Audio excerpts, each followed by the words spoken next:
कैसे हैं आप सब। मेरा हार्दिक नमस्कार स्वीकार करिए।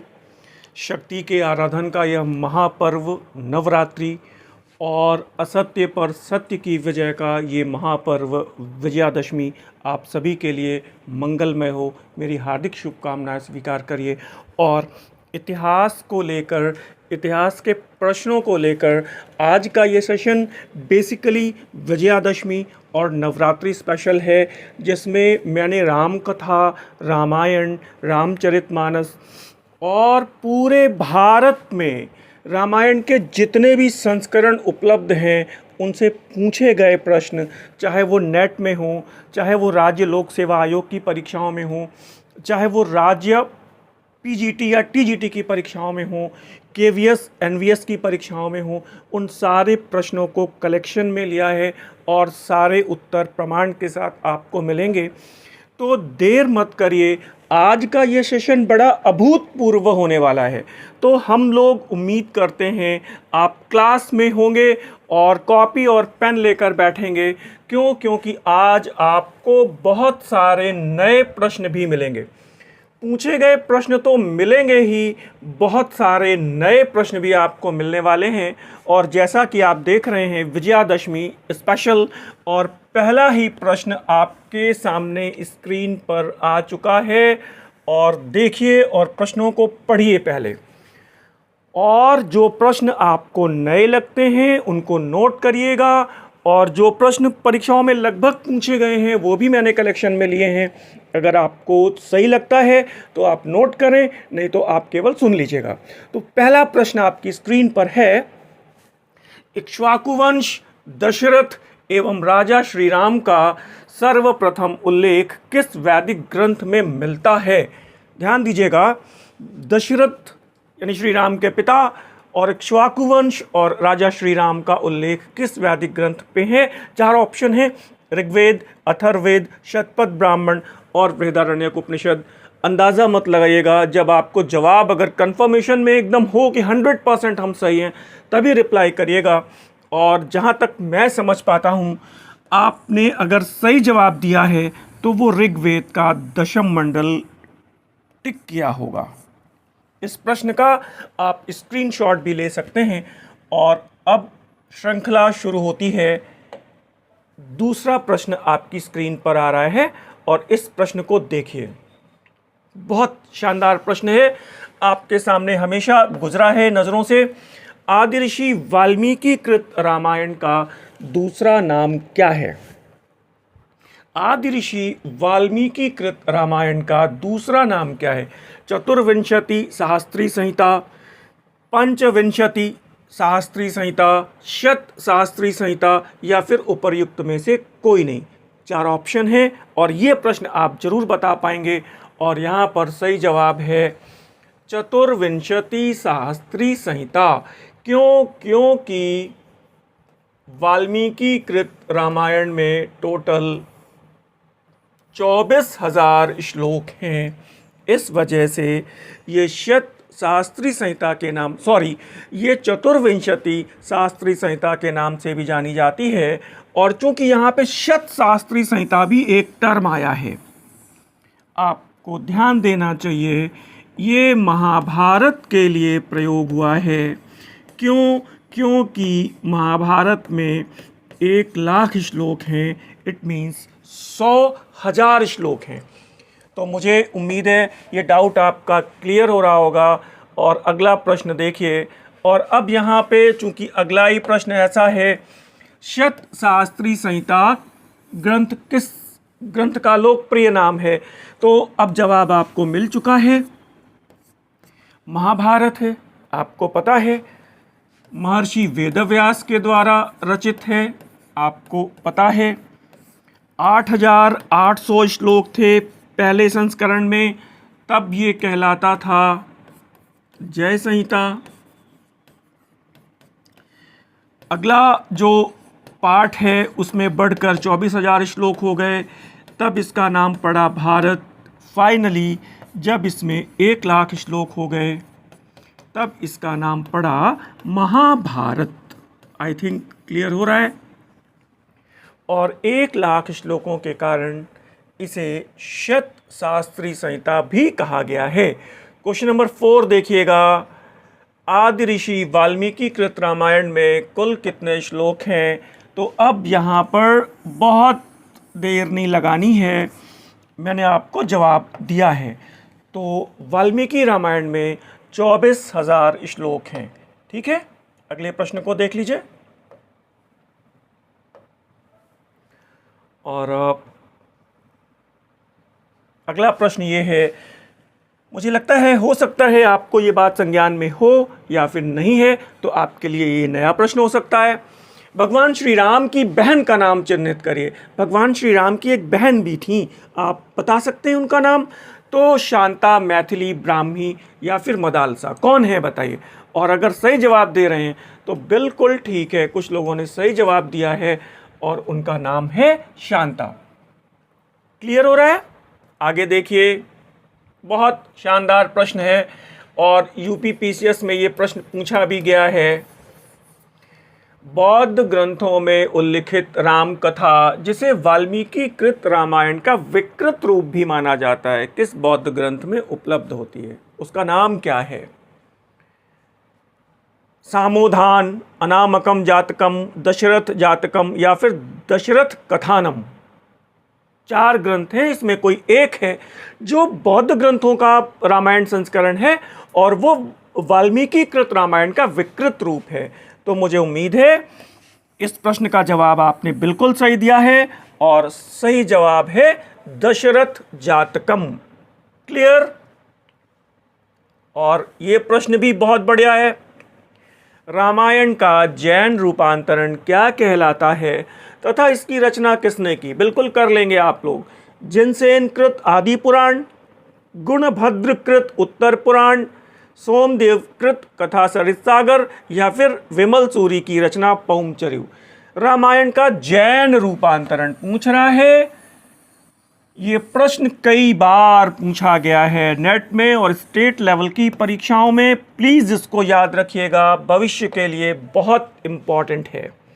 अगला प्रश्न नज़र डालें, बहुत बढ़िया प्रश्न है, नेट में पूछा गया है। बौद्ध स्पेशल, जो बौद्ध धर्म और जैन धर्म का स्पेशल पेपर होता है नेट में, उसका प्रश्न है ये। महात्मा बुद्ध एवं लंकापति रावण के बीच, ध्यान रखिएगा, जो बौद्ध ग्रंथों में रामायण के संस्करण मिलते हैं उसमें कुछ बुद्ध को भगवान श्री राम के रूप में कहीं पर चित्रित किया गया है, कहीं पर तमाम संकलन है कथाओं के। तो ये देखिए, बुद्ध एवं लंकापति रावण के बीच धर्म संबंधी वार्तालाप किस ग्रंथ में उल्लिखित है? यानी कि बुद्ध और रावण के बीच संवाद कहां पर मिलता है? और 4 ऑप्शन है आपके पास, दशरथ जातक, पौमचर्यु, लंकावतार सूत्रम या फिर राम जातक। और यहां पर अगर आपने दशरथ जातक चुना है तो गलत है और यहां पे सही जवाब है लंकावतार सूत्र। क्लियर? मुझे लगता है इस प्रश्न को आपने गलत किया होगा, फिलहाल सही किया है तो बहुत अच्छी बात है। और अब देखिएगा, ये प्रश्न भी बहुत इंपॉर्टेंट है, प्रश्न सारे इंपॉर्टेंट हैं। क्लास लंबी चलने वाली है और इसके बाद यहाँ से कभी कोई प्रश्न आपका गलत नहीं होगा। फिलहाल ये देखिए, सारे देश में भ्रमण करके संस्कृत रामायण को यानी कि वाल्मीकि रामायण को मधुर स्वर में गाकर और सुनाकर अपनी आजीविका का उपार्जन करने वाले लोग क्या कहलाते थे? श्रमण, उपाध्याय, चारण या फिर कुशीलव? श्रमण, चारण, उपाध्याय या फिर कुशीलव, मुझे बताइए और रिप्लाई करेंगे। अगर चारण जवाब दे रहे हैं तो यहाँ पर जवाब गलत है। अब बताइए, 3 ऑप्शन हैं, अब आप सही जवाब दे पाएंगे और सही जवाब है कुशीलव।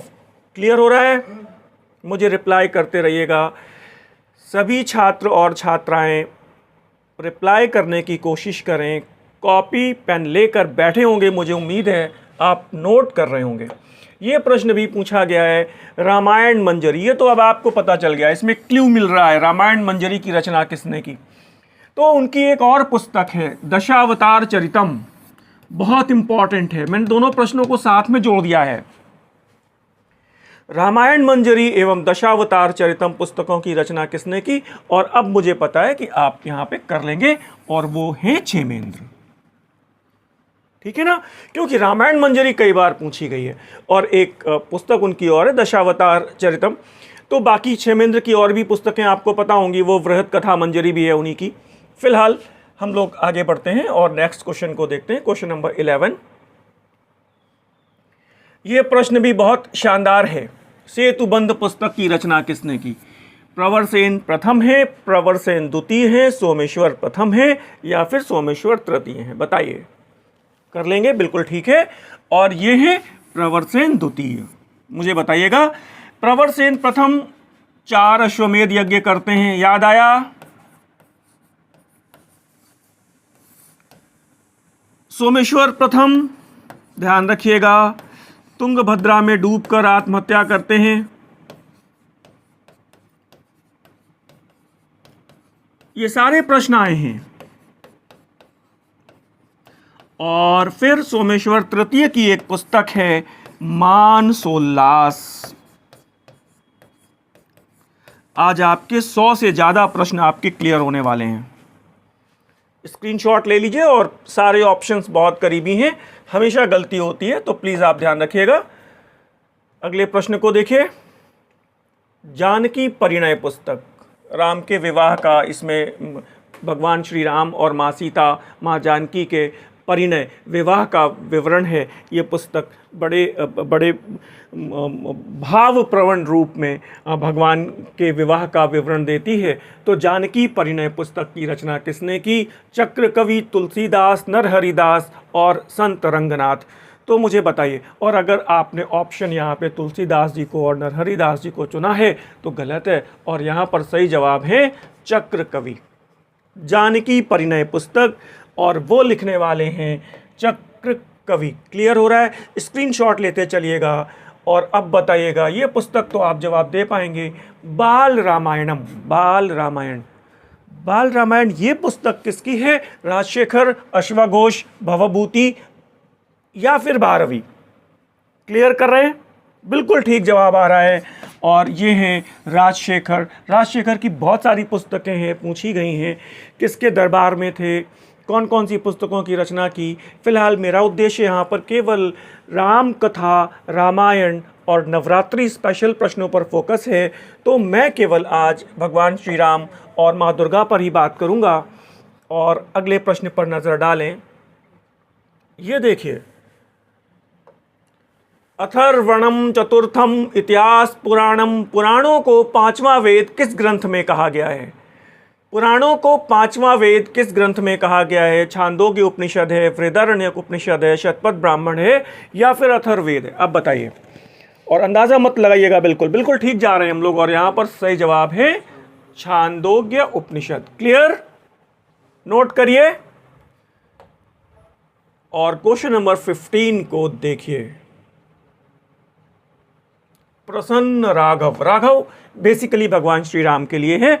प्रसन्न राघव, ये रचना किसकी है? जयदेव, भवभूति, राजशेखर या फिर संध्याकर नंदी? और इस प्रश्न को गलत मत करिएगा। और वो हैं जयदेव। और जयदेव की एक और रचना है गीत गोविंद। याद रखिएगा। कैसा लग रहा है? कैसा सेशन चल रहा है? मुझे बताइए। आप लोगों ने एकदम से संन्यास ले रखा है पढ़ाई से, एकदम संन्यास्त हो गए हैं। मेरी एक ऑनलाइन टेस्ट सीरीज चल रही है, आपको पता है, और एक नया सत्र शुरू होने जा रहा है। टॉपिक वाइज टेस्ट सीरीज शुरू होने जा रही है, ध्यान रखिएगा। एक टेस्ट सीरीज टॉपिक वाइज शुरू होने जा रही है ऑनलाइन, जिसमें जो बड़े टॉपिक हैं जैसे हड़प्पा सभ्यता, प्रागैतिहासिक काल, वैदिक काल, मौर्य काल, गुप्त काल, इसमें आपको विशेषीकृत 250 प्रश्न मिलेंगे प्रत्येक टॉपिक पर। जो छोटे टॉपिक हैं उन पर आपको 125 प्रश्न मिलेंगे। जैसे राजपूत काल, इस्लाम का उदय, जो छोटे टॉपिक हैं, छोटे टॉपिक्स पर प्रश्नों की संख्या 125 होगी। किसी भी गाइड, किसी भी सॉल्व पेपर और पूर्व में रिपीटेड प्रश्न बिल्कुल पेपर में नहीं होंगे। दशहरे के बस ठीक बाद अब शुरू होने की अब शुरुआत होने जा रही है। और इसी तरह आप लगभग मेरे साथ कम से कम पूरे भारतीय इतिहास पर प्रागैतिहासिक काल से लेकर 1965 तक 40 प्रश्न पत्र हल कर पाएंगे। टॉपिक वाइज होंगे, सिलसिलेवार, कोई भी टॉपिक छूटेगा नहीं। जैसे अगर हम लोग दक्षिण भारत पढ़ रहे हैं, चोल काल, तो 250 प्रश्न।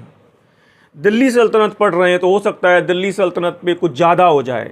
सूफी आंदोलन तो 125 प्रश्न, धार्मिक आंदोलन 125 प्रश्न, ऐसे करके हम लोग पूरा कलेक्शन में ले लेंगे। मराठा लगभग 150 प्रश्न। तो कुल मिला के मैं कोशिश ये करूँगा कि पूरे टॉपिक वाइज एकदम स्पेसिफाइड ढंग से लगभग 4000 प्रश्न हम लोग हल कर लें, ताकि आपकी टॉपिक वाइज जो तैयारी है वो पुख्ता हो जाए। और इसके लिए आप स्क्रीन पर दिए गए नंबरों पर तत्काल संपर्क करिए, क्योंकि इसमें केवल गंभीर छात्र ही आएँ।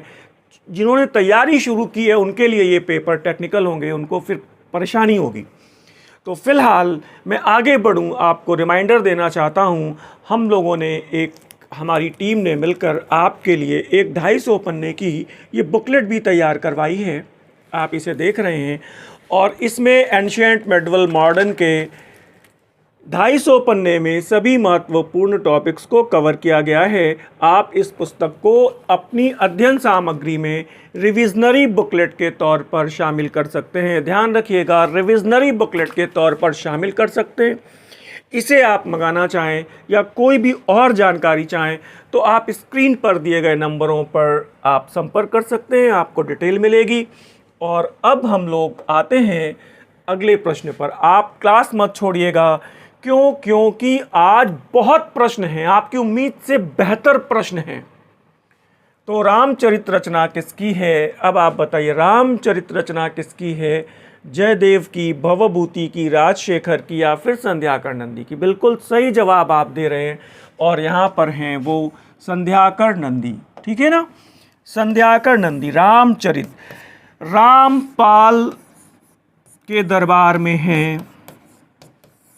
ये पुस्तक द्विसंधान कही गई है। क्यों कही गई है ये आपको पता है, मैं नहीं बता रहा हूँ। और आगे बढ़ते हैं, क्वेश्चन नंबर 17 देखिएगा, क्या बात है। कंबन ऋषि के द्वारा रचित रामायण का तमिल संस्करण। तो ये पता चल गया कि कंबन ऋषि ने तमिल रामायण लिखी है, ये तो क्लियर हो रहा है। और ये प्रश्न कई बार आया है, तमिल रामायण किसने लिखी? तो ये क्लियर हो रहा है, कंबन ऋषि ने लिखी। वो कह रहे हैं कि किस नाम से जाना जाता है, वो तमिल जो संस्करण है रामायण का वो किस नाम से जाना जाता है? ई रामचरित, ई रामावतारम, तोखे रामायण, या फिर राघव पांडवियम? जवाब देंगे। और यहाँ पर सही जवाब है ई रामावतारम। सही जवाब है ई रामावतारम। क्लियर हो रहा है। और अब हम लोग अगले प्रश्न को देखते हैं। नोट करते चलिएगा, क्योंकि प्रश्न आप कहीं से भी पूछे जा सकते हैं। शानदार प्रश्न है, बताइए कन्नड़ रामायण की रचना किसने की? कन्नड़ रामायण। कंबन तो हो नहीं सकते, क्योंकि इन्होंने, अब आपको पता चल गया, तमिल रामायण की रचना की है। अब इन 3 ऑप्शंस में से बताइए, नरहरि, संत रंगनाथ, या फिर श्रीधर स्वामी? जवाब देना है आपको, और गलत जवाब आएगा। और सही जवाब है यहाँ पे नरहरि। क्लियर हो रहा है? कन्नड़ रामायण और रचनाकार हैं नरहरि। मुझे बताइएगा आप सब कमेंट बॉक्स में, ये सेशन आपको कैसा लगा? ज़रूर मुझे बताइएगा कि ये सेशन आपको कैसा लगा। संत नरहरि के द्वारा रचित कन्नड़ संस्करण। अब पहले ध्यान दो, ये बात क्लियर हो रही है कि नरहरि महाराज ने रामायण का कन्नड़ संस्करण तैयार किया। किस नाम से जाना जाता है? तोरवे रामायण, ई रामावतारम, ई रामचरित, उपर्युक्त में से कोई नहीं। तो अब मामला ये है, ई रामावतारम तो हो नहीं सकता, क्योंकि ये कंबन का संस्करण है, तमिल। और यहाँ पे सही जवाब है तोरवे रामायण। क्लियर हो रहा है? रामायण का जो कन्नड़ संस्करण है वो कहलाता है 72वें रामायण। ये बात क्लियर हो रही है? नोट कर लीजिए, इन बिटवीन किसी भविष्य में किसी एग्ज़ाम में किसी परीक्षा में पूछे जाने की संभावना हो सकती है। और अब देखिए, किन्हें कन्नड़ वाल्मीकि की संज्ञा दी गई है। ये प्रश्न भी बहुत बढ़िया है। कन्नड़ वाल्मीकि कौन है? तो बिल्कुल आप नरहरि कंबन, संध्याकर नंदी, संत रंगनाथ। कन्नड़ वाल्मीकि कौन है? संध्याकर नंदी। अगर आपने जवाब दिया है तो बिल्कुल गलत है, और जवाब छिपा हुआ है यहीं पर, नरहरि। और आपको अभी मैंने बताया कि इन्होंने कन्नड़ रामायण लिखी। ठीक है, दैट इज वाई इन्हें कन्नड़ वाल्मीकि भी कहा जाता है। क्वेश्चन नंबर 21 देखिए। वाह भाई वाह, तो कन्नड़ वाल्मीकि तो आपको पता चल गया, और ये कह रहा है कि किन्हें कलयुग का वाल्मीकि कहा गया है। वेरी नाइस, बहुत बढ़िया क्वेश्चन है ये। नरहरि कंबन, संध्याकर नंदी, संत रंगनाथ, कलयुग के वाल्मीकि कौन है? तो बताएंगे। और यहां पर सही जवाब है संध्याकर नंदी। कलयुग का वाल्मीकि, रामचरित की रचना। संध्याकर नंदी किसके दरबार में है? आपको पता है, पाल शासक रामपाल के दरबार में है। और अगला प्रश्न देखिए, कन्नड़ भाषा में पंप रामायण। ध्यान रखिएगा, कन्नड़ भाषा में पंप रामायण अथवा रामचंद्र चरित पुराण की रचना किसने की? तो ये भी एक राम कथा है। ध्यान रखिएगा, कन्नड़ भाषा में एक दूसरी राम कथा पंप रामायण अथवा रामचंद्र चरित पुराण की रचना किसने की? नागचंद्र, अभिनव पंप, पोन्न पंप या फिर कुमुदेंदु? ये आपके लिए नया प्रश्न हो सकता है, और प्लीज आप इसे रिंग कर लीजिए। और सही जवाब है नागचंद्र अभिनव पंप। Question number 23। प्रश्न तो सारे अच्छे ही हैं। काश्मीरी रामायण, रामावतार चरित। काश्मीरी रामायण, जो कश्मीर में रामायण प्रचलित है, उस पुस्तक का नाम है रामावतार चरित। की रचना किसने की थी? दिवाकर, प्रकाश भट्ट, माधव कंदली, धनंजय या फिर भानु भट्ट? जवाब दे पाएंगे? मुझे लग रहा है यह प्रश्न आपके लिए नया है। तो काश्मीरी रामायण की रचना, रामावतार चरित की रचना दिवाकर प्रकाश भट्ट ने की है। क्लियर हो रहा है? देखिएगा, अब थोड़ा ध्यान दीजिएगा, बहुत शानदार प्रश्न है ये। अभी कहीं पर यह पूछा गया था कि ये बताइए असमिया रामायण की रचना किसने की? आपको जवाब पता है, माधव कंदली। यहाँ पर मेरा प्रश्न ये है आपसे कि असमिया साहित्य में रचित रामायण की रचना किन लब्ध प्रतिष्ठ कवियों के द्वारा की गई है? यानी कि असमिया रामायण, कहने का मतलब ये है, जो असमिया रामायण है उसमें माधव कंदली ने केवल 5 कांड लिखे हैं। शेष 2 कांड 2 अन्य विद्वानों ने लिखे हैं। तो अब यह पूछा जा सकता है कि वो किन विद्वानों ने मिलकर किए?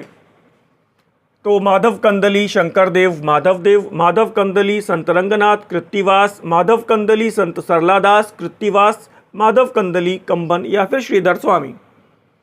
तो माधव कंदली कॉमन है, और यहां पर सही जवाब है माधव कंदली, शंकरदेव एवं माधवदेव। ध्यान रखिएगा, इन तीनों ऋषियों को, तीनों कवियों को, तीनों विद्वानों को याद रखिएगा। असमिया साहित्य का रामायण संस्करण 3 विद्वानों के द्वारा। और फिर ये देखिएगा, बहुत बढ़िया प्रश्न आ रहे हैं। ये आपको पता है, बंगाली साहित्य का प्रथम एवं सर्वाधिक लोकप्रिय रामायण संस्करण, प्रथम और सर्वाधिक लोकप्रिय रामायण संस्करण। पहले तो ये देखिए, उसका नाम क्या है? श्री राम पांचाली। पांचाली शब्द यहां पर किसी भी दशा में आप द्रौपदी से मत रिलेट करिएगा। पांचाली शब्द का मतलब है यहां पर महाकाव्य। इसका जो अर्थ लिया गया है वो महाकाव्य। पांचाली शब्द से आप बिल्कुल कंफ्यूज मत होइएगा। श्री राम पांचाली की रचना किसने की?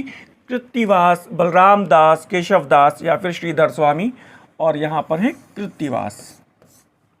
बहुत इंपॉर्टेंट है। और बंगला रामायण जो संस्करण है कृत्तिवास का, वो क्या कहलाता है, ये प्रश्न भी आपके लिए बन सकता है, और वो है श्री राम पांचाली। टेंशन तो नहीं हो रही है? चलने दें क्लास को, मुझे बताइए। प्रश्न आप देख लीजिए, बड़े मेहनत से कलेक्शन में लिया है और आपके लिए बड़े आसान बनाने का मेरा मन किया आज सुबह की। भाई महापर्व है, धैर्य की, प्रेम की, सहनशीलता की, वीरता की, मित्रता की एक महागाथा रामायण। तो मुझे लगा कि आज इस पर्व को स्मरणीय बना देना चाहिए, हमेशा याद रह जाए। तो इसलिए मैंने आज, बहुत सारे प्रश्न हैं अभी हम लोगों ने शायद लगभग आधा भी नहीं किया है, तो आज बैठिएगा, आज पूरे डिटेल आपको रामायण पर मिलेंगे। नवरात्रि के पर्व पर बहुत सारे प्रश्न मिलेंगे आगे। आप देखिए, कृत्तिवास के द्वारा रचित बंगाली साहित्य के प्रथम एवं सर्वाधिक लोकप्रिय रामायण संस्करण को किस नाम से जाना जाता है, कि रचना किसने की थी? तो ये आपको पता है, अभी मैंने बता दिया। और वो ग्रंथ का नाम है श्री राम पांचाली, और अभी आपको मैंने बताया वो रचनाकार हैं उनके कृत्तिवास। कहीं पर आपको कृत्तिदास भी लिखा मिल सकता है, लेकिन वो सही शब्द है कृत्तिवास। ठीक है। अब देखिए, रामायण का सर्वाधिक प्रसिद्ध उड़िया संस्करण, उड़िया रामायण किसने लिखी है? रामायण का उड़िया संस्करण, उड़िया रामायण किसने लिखी है? बलराम दास, सरला दास, काशीराम या फिर हाराधन दास? उड़िया महाभारत, सॉरी उड़िया रामायण बताइए, गलती मत करिएगा। और यहाँ पर जवाब है बलराम दास। सरला दास ने महाभारत का उड़िया संस्करण लिखा है। महाभारत का उड़िया संस्करण, मुझे लग रहा है बढ़िया आपको प्रश्न मिल रहे होंगे, मुझे बता दीजिए एक बार आप। और अभी आप जब मेरे साथ टॉपिक वाइज प्रश्नों पर आएंगे ना, तब आपको पता चलेगा कि कितने बेहतरीन प्रश्नों का कलेक्शन मैंने लिया है। सच्ची रामायण के रचनाकार कौन है, कई बार पूछा गया है, और इसका जवाब आप दे पाएंगे। सच्ची रामायण बिना ऑप्शन देखे बताएंगे, और सही जवाब है ई रामास्वामी पेरियार। ई रामास्वामी पेरियार। और ज्योतिबा फुले की वो पुस्तक आपको पता है, ज्योतिबा फुले की एक पुस्तक भी आपको पता है? नाम बताएंगे? नाम बताइए, मैं नहीं बता रहा हूं, आपको पता रहनी चाहिए। ज्योतिबा फुले साहब की पुस्तक कहिए तो मैं बता दूं, जो कई बार पूछी गई है, गुलामगिरी, याद आ रहा है? और रामचंद्रिका के रचनाकार कौन है? तुलसीदास, नरहरिदास, केशवदास, रामदास। रामचंद्रिका के रचनाकार कौन है? तुलसीदास को मत चुनिएगा, यहाँ पर जवाब है केशवदास।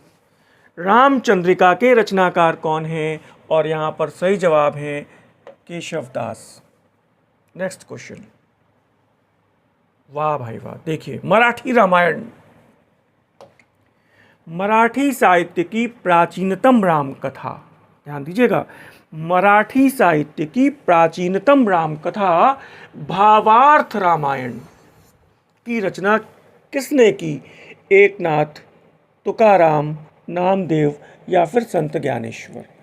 ध्यान रखिएगा, भावार्थ रामायण, मराठी साहित्य की प्राचीनतम राम कथा, भावार्थ रामायण, और वो हैं संत एकनाथ। ध्यान रखिएगा, इन्होंने रामचरितमानस का मराठी अनुवाद किया।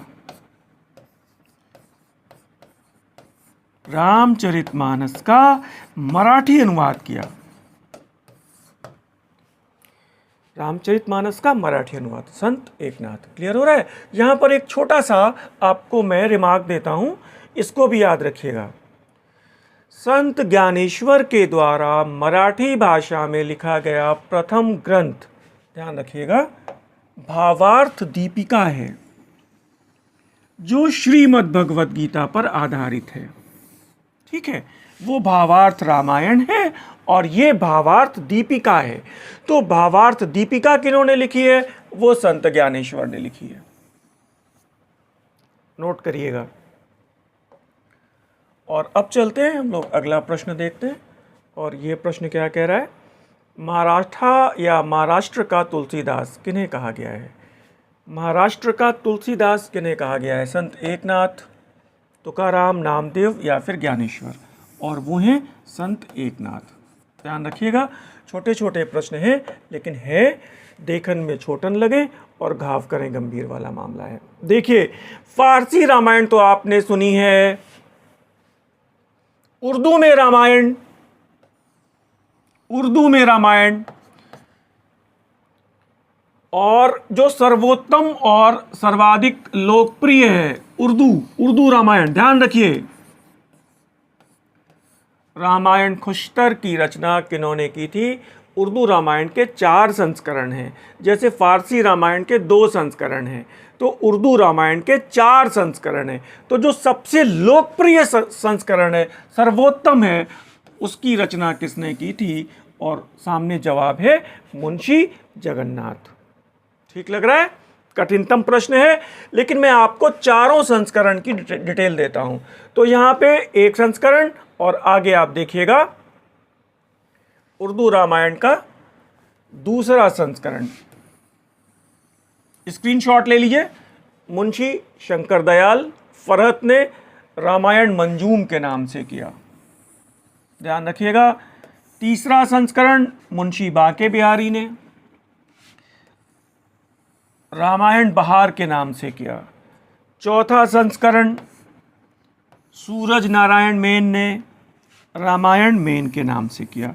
तो उर्दू रामायण के मैंने आपको आज 4 संस्करण बताए हैं, जिसमें सर्वाधिक लोकप्रिय और जो सर्वोत्तम संस्करण है वो रामायण खुश्तर है, रचनाकार मुंशी जगन्नाथ। ठीक है, अगले प्रश्न को देख लीजिए।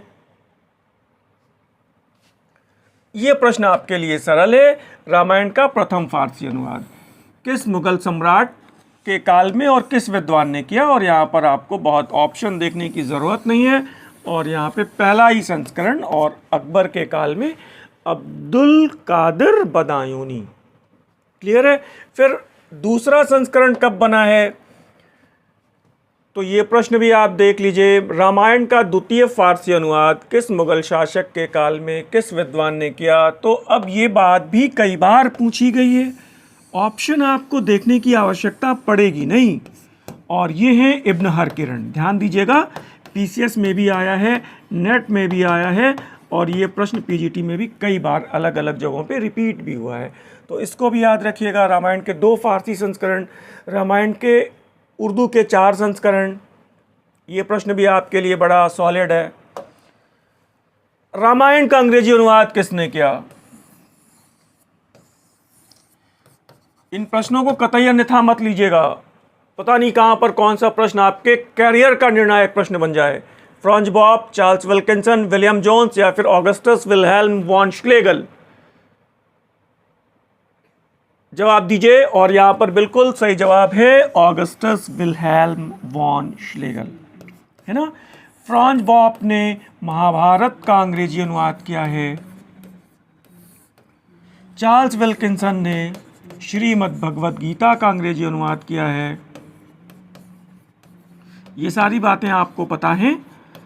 विलियम जोन्स ने अभिज्ञान शाकुंतलम का अंग्रेजी अनुवाद किया है।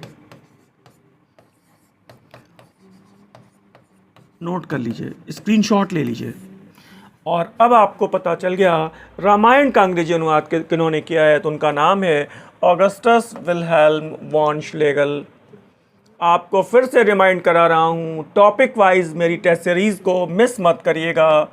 करोड़ों लोगों की बाइबल कहे जाने वाले गोस्वामी तुलसीदास की रचना रामचरितमानस की रचना कहाँ हुई, ये आपको पता है। करोड़ों लोगों की बाइबल रामचरितमानस की रचना कहाँ हुई? काशी, चित्रकूट, अयोध्या या फिर प्रयागराज। और अगर आपने गलती से भी चित्रकूट चुना है तो जवाब गलत है। यहाँ पे जवाब है काशी, वाराणसी। करोड़ों लोगों की बाइबल रामचरितमानस। और एक प्रश्न और है यहाँ पे, मुझे याद आता है क्रांतिकारियों की बाइबिल।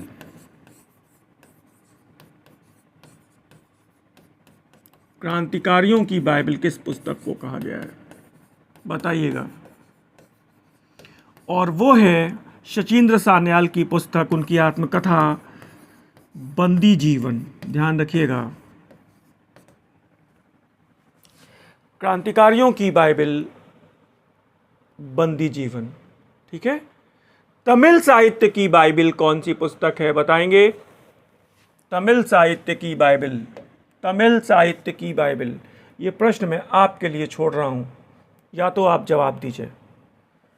और अब यहां पर प्रश्न है अवधी भाषा में रचित, तो ये पता है रामचरितमानस गोस्वामी तुलसीदास जी ने रची है, और अवधी भाषा में रची। पूछ रहे कितने दिनों में इसकी रचना पूर्ण हुई। 2 वर्ष, 2 वर्ष 7 माह 26 दिन, 2 वर्ष 11 माह 18 दिन, 2 वर्ष 6 माह एवं 7 दिन। अब देख के बताइए, इस प्रश्न का जवाब सब लोग रिप्लाई करिए। और यहाँ पर सही जवाब है 2 वर्ष 7 माह 26 दिन। ध्यान रखिएगा, ये सारे प्रश्न कहीं ना कहीं पर पूछे गए हैं।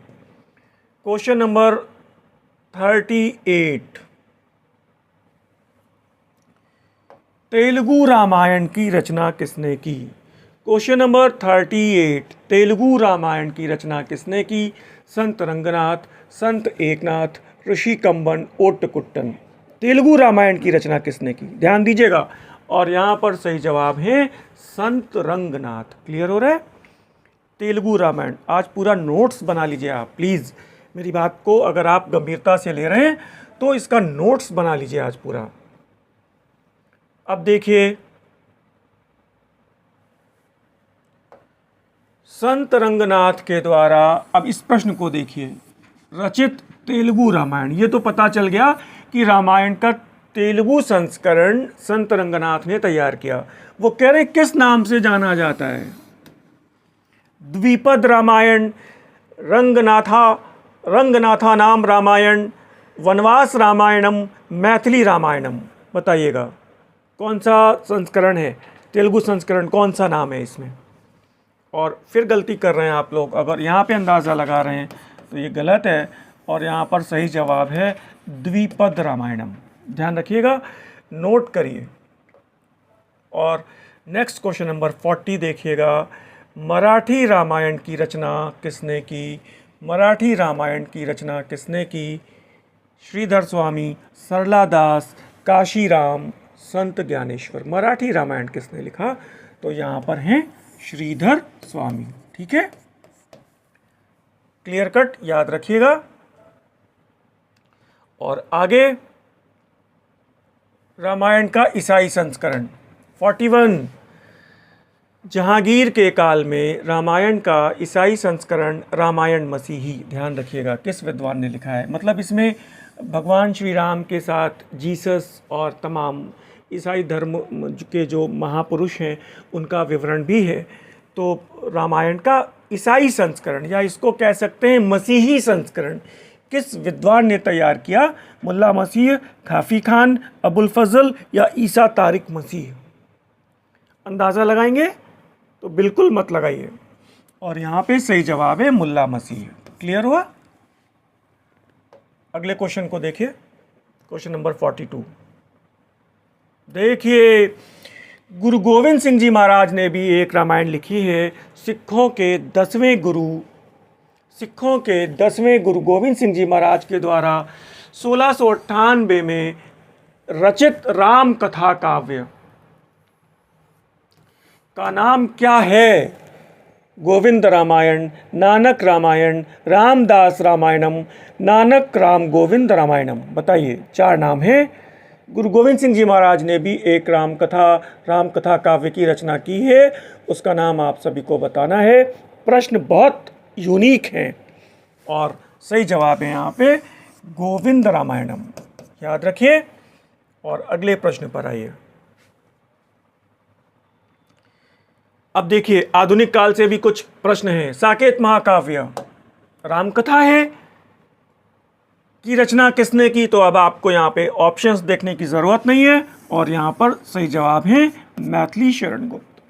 साकेत महाकाव्य की रचना किन्होंने की? तो उनका नाम है मैथिली शरण गुप्त।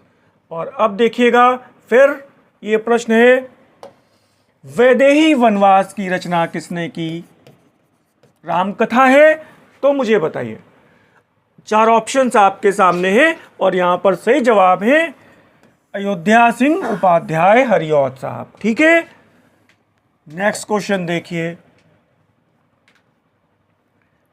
राम की शक्ति पूजा की रचना किसने की? बहुत फेमस किताब है, यूपीएससी में ये कभी हिंदी साहित्य में ये पढ़ा भी जाता था, और वो महाप्राण सूर्यकांत त्रिपाठी निराला जी की रचना है राम की शक्ति पूजा। क्वेश्चन नंबर 46 देखिए, उत्तर रामचरित एवं महावीर चरित की रचना किसने की? भास, भारवी, भवभूति या फिर भर्तृहरि महाराज? ये जवाब आप दे पाएंगे, और ये हैं भवभूति। तो उत्तर रामचरित एवं महावीर चरित, ये दोनों पुस्तकें भवभूति जी ने लिखी हैं। अब देखिए यहाँ पर बड़ा अच्छा प्रश्न है, अब नवरात्रि स्पेशल देखिए। शक्ति के उपासकों को शाक्त कहा गया है। अंबिका के रूप में मां की उपासना का सर्वप्रथम उल्लेख किस वैदिक साहित्य में है? शुक्ल यजुर्वेद, अथर्ववेद, बृहदारण्यक उपनिषद या फिर मार्कंडेय पुराण? अंबिका के रूप में मां की उपासना का सर्वप्रथम उल्लेख। और अगर आपने यहाँ पर मार्कंडेय पुराण दिया है, जवाब तो गलत है, और यहाँ पर है शुक्ल यजुर्वेद, या इसी को कहा गया है वाजस्नेयी संहिता। दोनों में से कोई भी ऑप्शन आपको मिल सकता है, क्योंकि शुक्ल यजुर्वेद को ही वाजस्नेयी संहिता भी कहा गया है। क्लियर हो रहा है? और अब हम लोग देखते हैं अगला प्रश्न, उमा का सर्वप्रथम उल्लेख कहाँ मिलता है? बताइए, उमा का सर्वप्रथम उल्लेख कहाँ मिलता है? केन उपनिषद, ऋग्वेद, अथर्ववेद, शतपथ ब्राह्मण? सरल प्रश्न है, और यहाँ पर जवाब है केन उपनिषद। ध्यान रखिएगा। क्वेश्चन नंबर 49 देखिए, शक्ति के रूप में मां की उपासना, ध्यान रखिएगा, बड़ा अच्छा ही प्रश्न है। शक्ति के रूप में मां की उपासना एवं उनकी व्यापकता का उल्लेख करते हुए उनके 3 रूप महालक्ष्मी, महाकाली एवं महासरस्वती बताए गए हैं। यह विवरण किस ग्रंथ में प्राप्त होता है? शुक्ल यजुर्वेद, अथर्ववेद, बृहदारण्यक उपनिषद या फिर मार्कंडेय पुराण? आपने वो मंत्र भी सुना होगा, ओम ह्रीं श्रीं क्लीं चामुंडाय विच्चय। ओम ह्रीं श्रीं क्लीं, ह्रीं श्रीं क्लीं। शक्ति के ये तीनों रूप आपके सामने, ह्रीं माँ सरस्वती, श्रीं माँ लक्ष्मी, क्लीं माँ महाकाली। तो ये विवरण किस ग्रंथ में है? तो यहाँ पर जवाब है मार्कंडेय पुराण। ठीक है, नोट करिए, स्क्रीनशॉट लीजिए। अगला प्रश्न देखिए। क्लास मुझे लग रहा है बहुत ज़्यादा लंबी तो नहीं हो गई है।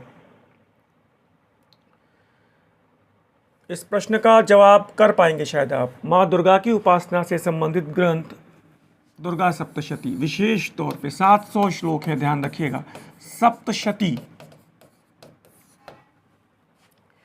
पाठ किस ग्रंथ से संबंधित है? यह प्रश्न भी कई बार आया। शिव पुराण, बृहत्तर पुराण, आदि पुराण या फिर मार्कंडेय पुराण? और यहाँ पर जवाब है मार्कंडेय पुराण। मुझे लग रहा है सेशन थोड़ा सा लंबा हो गया है, लेकिन फिलहाल पहले आप इन 50 प्रश्नों को, और इन 50 प्रश्नों में आज आपने लगभग मेरे साथ 100 से 125 प्रश्न हल किए। इन प्रश्नों को आप नोट करिए, और जो प्रश्न आपको नए मिले हैं उसको अच्छे से तैयार करिए। हम लोग शीघ्र ही नए सेशन में मिलते हैं, और आप इतनी धैर्य से क्लास में बैठे, आप सभी का हार्दिक आभार। मेरा नमस्कार स्वीकार करिए। धन्यवाद। विदा।